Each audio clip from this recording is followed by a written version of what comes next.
Gold trusted gold buyers మీరు తాకట్టు పెట్టిన బంగారాన్ని విడిపించి ఈ రోజు ఉన్న మార్కెట్ ధరకు కొనబడను.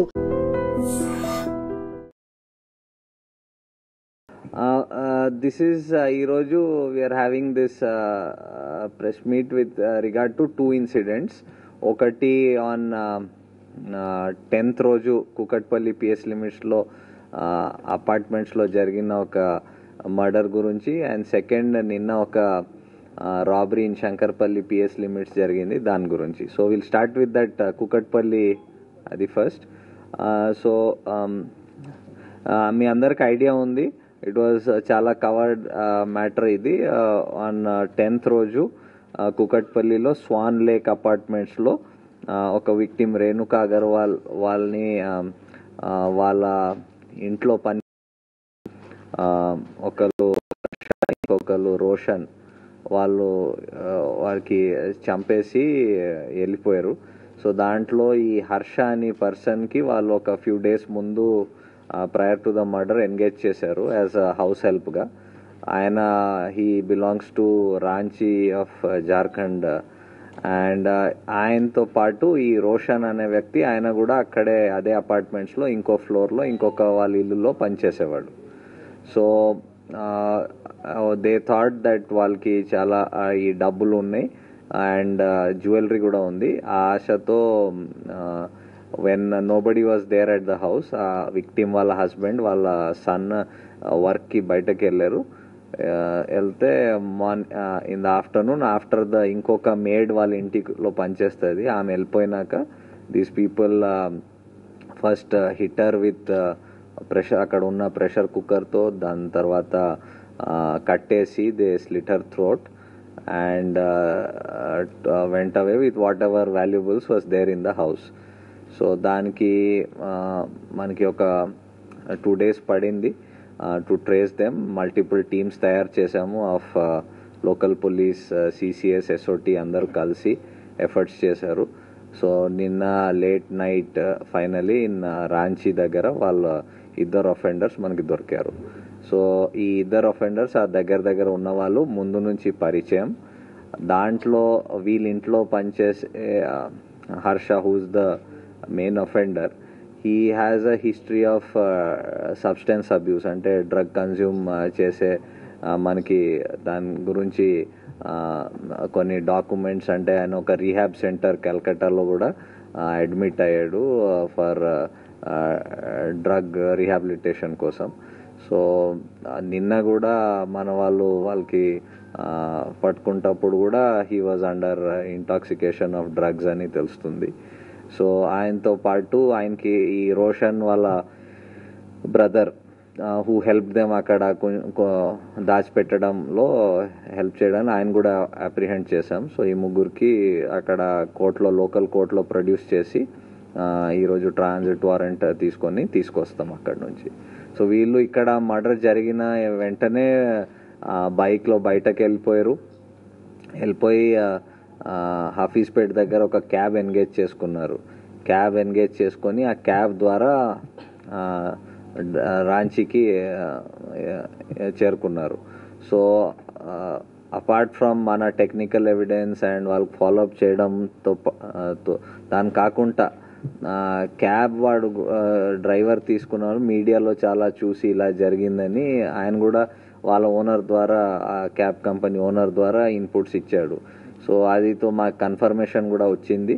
అది వచ్చినాక వీ హ్యావ్ ఎనీవే మా teams we had plan for this to go to Ranchi and all. So అక్కడ ఎఫర్ట్స్ చేసుకొని లోకల్ పోలీస్ హెల్ప్ ద్వారా వాళ్ళకి పట్టుకోవడం జరిగింది. Anything else in this matter? Diverting చేసే ప్రయత్నం చేశారు అని చెప్పేసి అని అంటున్నారు. అలాగా డైవర్షన్ చేశారు, దాన్ని ఏ విధంగా ట్రేస్ చేశారు sir? DCP will tell you. DCP వాళ్ళు ఎంఎంటీఎస్ హఫీజ్పేట్ వెళ్ళిన తర్వాత అక్కడ నుంచి సికింద్రాబాద్ స్టేషన్కి టికెట్లు తీసుకొని అక్కడే ట్రైన్ ఎక్కుదామని వెళ్ళినారు. అక్కడ పోలీసు కనిపించేసరికి మళ్ళీ వెనక్కి వచ్చి ఒక క్యాబ్ బుక్ చేసుకొని ఆ క్యాబ్లో రాంచీ వెళ్ళినారు. అరౌండ్ నైట్ 1 o'clock ఇక్కడ స్టార్ట్ అయినారు. నేను మొన్న అంటే 10th రోజు 10th 11th intervening night 1 o'clock ఎక్కి 11th దిగినారు, 9-10 ఆ టైంకి దిగినారు. అంటే దీంట్లో టెక్నికల్ యూస్ఫుల్ అయింది sir. At the same time Hafeezpet వెళ్ళడానికి వేరే రూట్ కూడా ఉంది. లైక్ ఆ ఇన్సిడెంట్ జరిగిన ప్లేస్ నుంచి వాళ్ళు మళ్ళీ ఒక ఇటు మాదాపూర్ ప్లేస్ కూడా వచ్చారని తెలిసింది. సో ఇదంతా కూడా డైవర్షన్ చేయడానికేనా? అట్లా ఏం కాదమ్మా. యాక్చువల్గా వాళ్ళకి అసలు హఫీజ్పేట్ రైల్వే స్టేషన్ ఎక్కడుందో కూడా తెలియదు. వాళ్ళు ఆ రైల్వే స్టేషన్కి వెళ్ళాలనేది వాళ్ళకి మోటో ఉంది. ఎక్కువగా రైల్వేలో వాళ్ళు ట్రాన్స్పోర్ట్ చేసేవాళ్ళు, ట్రావెల్ చేసేవాళ్ళు.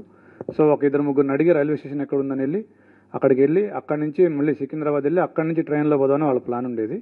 బట్ సికింద్రాబాద్ స్టేషన్లో పోలీస్ మూవ్మెంట్, జీఆర్పీ మూవ్మెంట్, మనం కూడా ఆల్రెడీ సికింద్రాబాద్ స్టేషన్కి చర్లపల్లి స్టేషన్కి కూడా పంపున్నాము.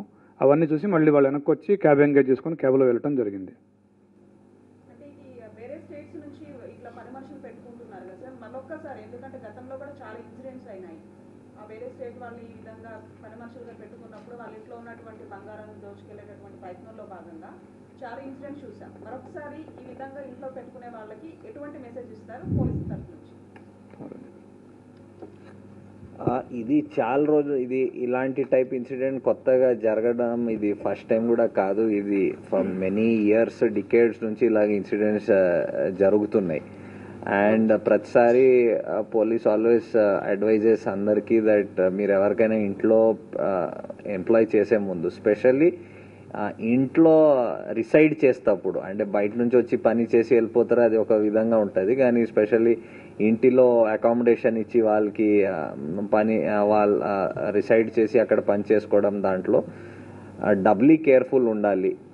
ఓకే, కొన్నిట్లో లైక్ దీంట్లో ఒక అక్యూజ్డ్ ఆయనకి past there is no crime history, so మీరు యాంటీసిడెంట్ చెక్ చేసినా కూడా క్రైమ్ హిస్టరీ రిఫ్లెక్ట్ కాదు.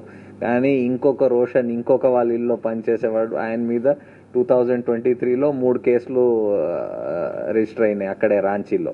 సో అది రిఫ్లెక్ట్ అయ్యి ఉండొచ్చు. సో ఇలాంటి మీరు చేసే ముందు ఇప్పుడు కూడా చాలా అంటే ఎంప్లాయ్మెంట్ ఏజెన్సీస్ కాకుండా there are other third party ఇలాగా ఏజెన్సీస్ ఉన్నారు who do verification, background verification, చాలా ఈ డేటా మ్యాచ్ చేసుకొని ఐడెంటిటీ ప్రూఫ్ చెక్ చేసుకొని చాలా విధంగా చేసి చెప్తారు.